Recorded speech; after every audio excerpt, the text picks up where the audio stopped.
Buonasera e ben ritrovati con il TG Flash di New Sicilia. Di seguito i titoli più importanti del pomeriggio. È prevista per domani l'udienza di convalida del fermo di Samuel Acquisto, il secondo indagato per la sparatoria di Monreale in provincia di Palermo. Il 18enne è stato arrestato ieri con l'accusa di aver istigato il complice ad aprire il fuoco.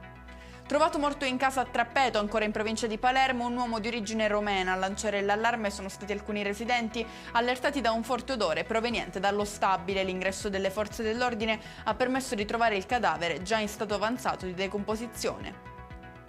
Nuova fase eruttiva per l'Etna. L'INGV Osservatorio Etneo segnala un aumento significativo del tremore vulcanico. L'eruzione è localizzata ai crateri sommitali, ma non è direttamente visibile a causa di una densa copertura nuvolosa.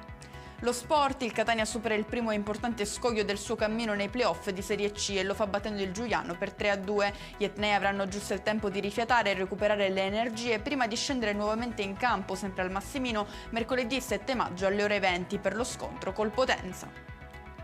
Chiudiamo con il meteo. Dopo un primo assaggio del clima estivo, la Sicilia si prepara a riaccogliere il maltempo. Già da domani le piogge avranno la meglio sul sole cocente che negli ultimi giorni ha dominato sul territorio. La Protezione Civile infatti ha diramato un'allerta gialla sull'intera regione, a eccezione del Palermitano. E con questo è tutto, prossimo appuntamento domani alle 13:30. Grazie per averci seguito, buona serata.